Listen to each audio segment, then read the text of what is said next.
পবিত্র রামনবমীর পূর্ণ সন্ধ্যার পূর্ণ লগ্নে গঙ্গা গীতা গায়ত্রী ভগবত ভক্ত ভগবান শ্রীরামকৃষ্ণ গুরু হরি হরি গুরু হরে কৃষ্ণ কৃষ্ণ কৃষ্ণ হরে হরে হরে রাম রাম রাম হরে হরে। রঘুপতি রাঘব রাজা রাম পতিত পাবন সীতারাম। রঘুপতি রাঘব রাজা রাম পতিত পাবন সীতারাম। রঘুপতি রাঘব রাজা রাম পতিত পাবন সীতারাম। ব্লগটা আজকে এখান থেকেই শুরু করছি। শুভ সকাল, নমস্কার। মায়ের গৃহ মন্দিরে রামনবমীর পবিত্র সন্ধ্যায় সবাই তার সকল সন্তানদের জানায় স্বাগত। বড়দেরকে জানাই আমার ভক্তিপূর্ণ প্রণাম, প্রাণ ভরা ভালোবাসা। ছোটদেরকে জানাই প্রাণের ভালোবাসা, আন্তরিক শুভেচ্ছা। পবিত্র সন্ধ্যার পূর্ণ লগ্নে আসুন শ্রী গুরু বন্দনা দিয়ে শুরু করছি। গুরুর ব্রহ্মা গুরুর বিষ্ণু গুরুর্দেব মহেশ্বরা গুরুরেব পরম ব্রহ্ম তস্मै শ্রী গুরবে নমঃ। অখণ্ডমণ্ডলাকারং ব্যক্তং येन চরাচরং তৎপদং দর্শিতং येन তস্मै শ্রী গুরবে নমঃ।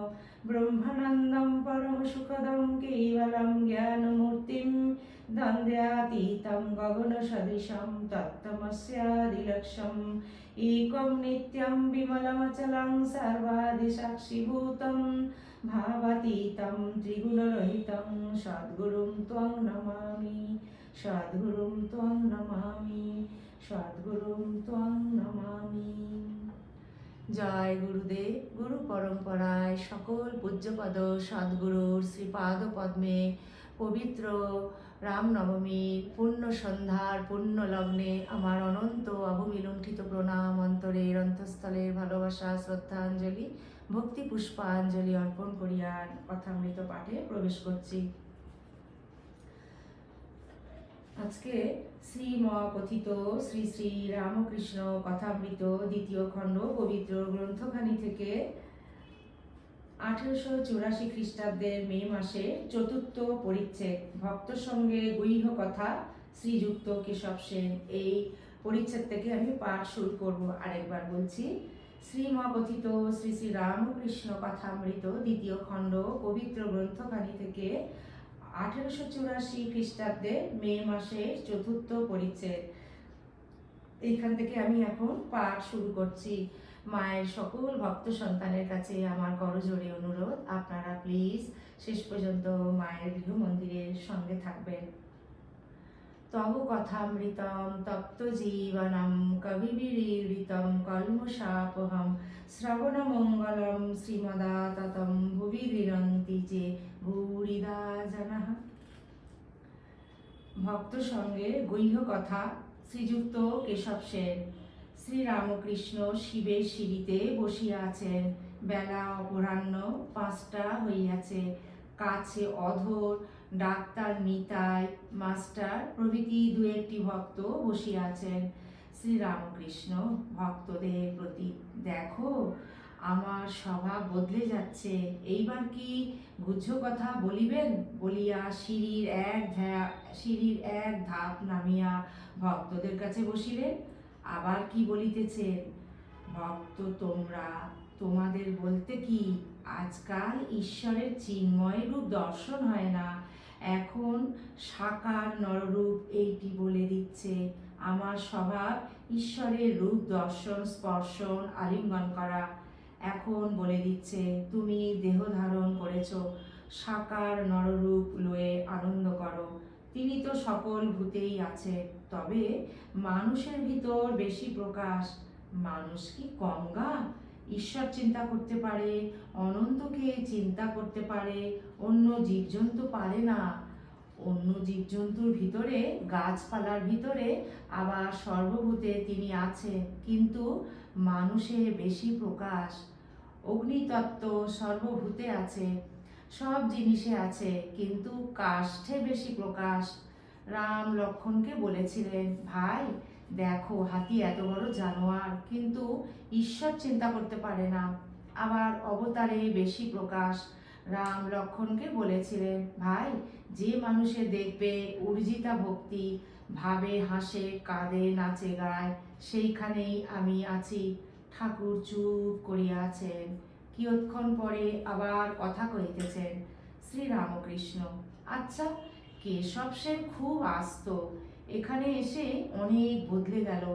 ইদানিং খুব লোক হয়েছিল, এখানে অনেকবার এসেছিল দল বল নিয়ে, আবার একলা একলা আসবার ইচ্ছা ছিল।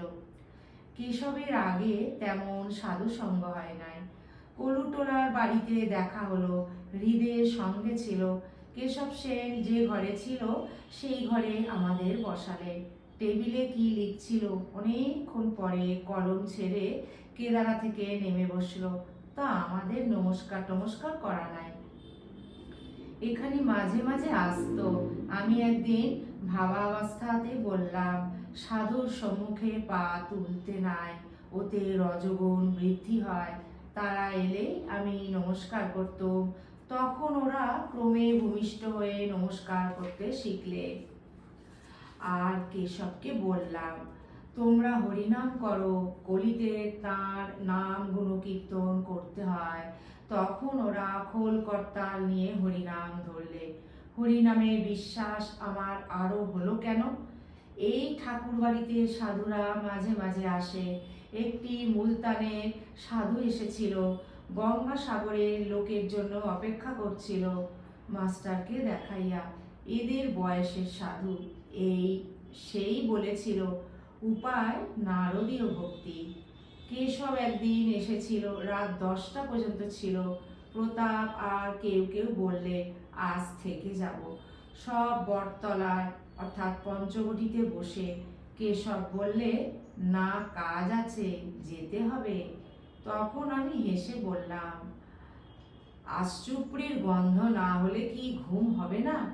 একজন মেছুনি মালির বাড়িতে অতিথি হয়েছিল, মাছ বিক্রি করে আসছে, চুপড়ি হাতে আছে। তাকে ফুলের ঘরে শুতে দেওয়া হলো। অনেক রাত পর্যন্ত ফুলের গন্ধে ঘুম হচ্ছে না। বাড়ির গিন্নি সেই অবস্থা দেখে বললে, কি গো, তুই ছটফট করছিস কেন? সে বললে, কে জানে বাবু, বুঝি এই ফুলের গন্ধে ঘুম হচ্ছে না। আমার আশচুপড়িটা আনিয়ে দিতে পারো, তাহলে বোধহয় ঘুম হতে পারে। শেষে আশচুপড়ি আনাতে জল ছিটে দিয়ে নাকের কাছে রেখে ভোঁস ভোঁস করে ঘুমোতে লাগলো। গল্প শুনে কেশবের দলের লোকেরা হো হো করে হাসতে লাগলো। কেশব সন্ধ্যার পর ঘাটে উপাসনা করলে।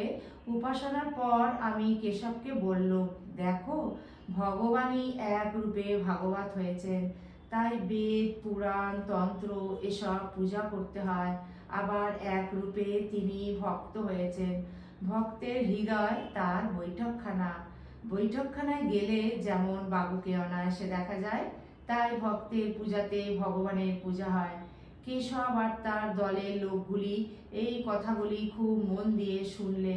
পূর্ণিমা, চারিদিকে চাঁদের আলোক, গঙ্গাকুলে সিঁড়ির চাতালে সকলে বসে আছে। আমি বললাম, সকলে বলো, ভাগবত ভক্ত ভগবান। তখন সকলে এক সুরে বললে, ভাগবত ভক্ত ভগবান। আবার বললাম, বলো, ব্রহ্মই শক্তি, শক্তি ব্রহ্ম। তারা আবার এক সুরে বললে, ব্রহ্মই শক্তি, শক্তি ব্রহ্ম। তাদের বললাম, যাকে তোমরা ব্রহ্ম বলো তাকেই আমি মা বলি, মা বড় মধুর নাম। যখন আবার তাদের বললাম, আবার বলো, গুরু কৃষ্ণ বৈষ্ণব, তখন কেশব বললে, মহাশয়, অত দূর নয়, তাহলে সকলে আমাদের গোড়া বৈষ্ণব মনে করবে। কেশবকে মাঝে মাঝে বলতাম, তোমরা যাকে ব্রহ্ম বলো তাকেই আমি শক্তি, আদ্যা শক্তি বলি। যখন বাক্য মনের অতীত, নির্গুণ নিষ্ক্রিয়, তখন বেদে তাকে ব্রহ্ম বলেছে।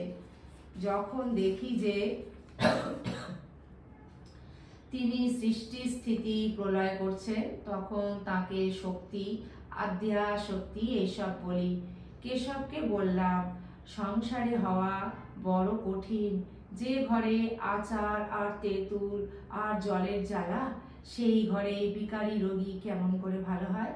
তাই মাঝে মাঝে সাধন ভজন করবার জন্য নির্জনে চলে যেতে হয়। গুড়ি মোটা হলে হাতি বেঁধে দেওয়া যায়, কিন্তু চারাগাছ ছাগল গরুতে খেয়ে ফেলে। তাই কেশব লেকচারে বললে, তোমরা পাকা হয়ে সংসারে থাকো। ভক্তদের প্রতি, দেখো কেশব এত পণ্ডিত, ইংরাজিতে লেকচার দিত, কত লোকে তাকে মানত। স্বয়ং কুইন ভিক্টোরিয়া তার সঙ্গে বসে কথা কয়েছে। সে কিন্তু এখানে যখন আসতো, শুধু গায়ে সাধু দর্শন করতে হলে হাতে কিছু আনতে হয়, তাই ফল হাতে করে আসতো। একেবারে অভিমান শূন্য। অধরের প্রতি, দেখো তুমি এত বিদ্যান, আবার ডেপুটি, তবু তুমি খালি ফালির বশ, এগিয়ে পড়ো। চন্দন কাঠের পরেও আরো ভালো ভালো জিনিস আছে। রূপার খনি, তারপর সোনার খনি, তারপর হীরা মানিক। কাঠুরে বনে কাঠ কাটছিল, তাই ব্রহ্মচারী তাকে বললে, এগিয়ে পড়ো। শিবের মন্দির হইতে অবতরণ করিয়া শ্রীরামকৃষ্ণ প্রাঙ্গণের মধ্যে দিয়া নিজের ঘরের দিকে আসিতেছেন, সঙ্গে অধর, মাস্টার প্রভৃতি ভক্তেরা। এমন সময় বিষ্ণু ঘরের সেবক পূজারী শ্রীযুক্ত রাম চাটুর্যে আসিয়া খবর দিলেন, শ্রী শ্রী মার পরিচারিকার কলেরা হইয়াছে। রাম চাটুর্যে শ্রীরামকৃষ্ণের প্রতি, আমি তো 10টার সময় বললুম, আপনারা শুনলেন না। শ্রীরামকৃষ্ণ, আমি কি করব? রাম চাটুর্যে, আপনি কি করবেন? রাখাল, রামলাল এরা সব ছিল, ওরা কেউ কিছু করলে না। মাস্টার, কিশোরী গুপ্ত ঔষধ আনতে গেছে আলম বাজারে। শ্রীরামকৃষ্ণ, কি একলা? কোথা থেকে আনবে? মাস্টার, আর কেহ সঙ্গে নাই, আলম বাজার থেকে আনবে। শ্রীরামকৃষ্ণ মাস্টারের প্রতি, যারা রোগীকে দেখছে তাদের বলে দাও বাড়লে কি করতে হবে, কমলেই বা কি খাবে। মাস্টার, যে আজ্ঞা। ভক্তবধূগণ এইবারে আসিয়া প্রণাম করিলেন, তাহারা বিদায় গ্রহণ করিলেন। শ্রীরামকৃষ্ণ তাদের আবার বললেন, শিব পূজা যেমন বললাম ওইরূপ করবে, আর খেয়ে দিয়ে এসো, তা না হলে আমার কষ্ট হয়। স্নান যাত্রার দিন আবার আসবার চেষ্টা করো। ওম নিরঞ্জনম নিত্যম অনন্তরূপম ভক্ত্যানুকম্পাধৃত বিগ্রহম বৈ ঈশাবতারং পরমেশমিড্যং ত্বং রামকৃষ্ণম শিরসা নমামহ। ওম শান্তি শান্তি শান্তি। হরি ওম তৎসৎ। শ্রীরামকৃষ্ণার্পণমস্তু। জয় শ্রী গুরু মহারাজ জি কি জয়। জয় মহামায় কি জয়। জয় স্বামীজি মহারাজ জি কি জয়। জয় শ্রী শ্রী কথামৃতকার মাস্টার মহাশয় কি জয়। জয় শ্রী শ্রী রঘুবীর শীতলা গঙ্গা মাই কি জয়। রঘুপতি রাঘব রাজা রাম, পতিত পাবন সীতারাম। রঘুপতি রাঘব রাজা রাম, পতিত পাবন সীতারাম। রঘুপতি রাঘব রাজা রাম, পতিত পাবন সীতারাম। জয় সিয়া রাম জি কি। পবিত্র সন্ধ্যার আসন ঠাকুরের শ্রীপাদ পদ্মে সমবেত প্রার্থনা জানায়, ঠাকুর যেন তার সকল সন্তানদের নিজ নিজ সাধন জীবন সদা সর্বদা সর্বত্র রক্ষা করেন। হে প্রভু, আমাদের সবাইকে তুমি চিত্তশুদ্ধি করে তোমার পাদপদ্মে আশ্রয় করে দাও। আমাদের সম্পূর্ণ শরণাগতি দাও ঠাকুর, জ্ঞান বিবেক বৈরাগ্য দাও। অতঃপর তুমি আমাদের অন্তরের অন্তঃস্থল নির্বাসনা করে তুমি তোমার সেই পরম পদকমলে আমাদের সবাইকে আশ্রয় করে দাও ঠাকুর। এই ব্যাকুল প্রার্থনা জানায় এই পবিত্র পুণ্য সন্ধ্যার পুণ্য লগ্নে আপনাদের সকলের সর্বাঙ্গীন মঙ্গল প্রার্থনা করে ঠাকুরের শ্রীপাদ পদ্মে নিবেদন করি। হে প্রভু, তুমি যেখানেই থাকো আমাদের এই প্রার্থনা তুমি মঞ্জুর করো। এই আকুতি প্রার্থনা এই পবিত্র সন্ধ্যায় তোমার শ্রীপাদ পদ্মে নিবেদন করিলাম ঠাকুর। ঠাকুরের কৃপা করুণা আশীর্বাদ দয়া তার সকল সন্তানদের উপর অজর ধারায় বর্ষিত হোক। আপনারা সবাই খুব ভালো থাকবেন, সুস্থ থাকবেন, সদা ঠাকুরকে নিয়ে আনন্দময় হয়ে থাকবেন। ঠাকুরের শ্রীপাদ পদ্মে সদা আমরা যেন মনটিকে ফেলে রাখতে পারি। ভিডিওটি আমি আজকে এখানেই পরিসমাপ্তি করছি। যদি আপনাদের কথামৃত অনুধ্যান যদি আপনাদের ভালো লেগে থাকে, প্লিজ তাহলে আপনারা মায়ের গৃহ মন্দির চ্যানেলটিকে সাবস্ক্রাইব করে একটি ছোট্ট লাইক দিয়ে সদা মায়ের গৃহ মন্দিরের পাশে থাকবেন। গুরুদেব ঠাকুর, মা, স্বামীজি, মাস্টার মশাই শ্রী পাদ পদ্মে শুভরাত্রি জানিয়ে ঠাকুরের সকল সন্তানদের জানায় শুভরাত্রি। জয়তু জয়তু জয়তু শ্রী শ্রী রামকৃষ্ণ শরণম শরণ্যে শরণাগত শরণাগত শরণাগত। প্রভু তোমার সকল সন্তানদের তোমার জীব জগতের সদা তুমি রক্ষা করো, কল্যাণ করো ঠাকুর।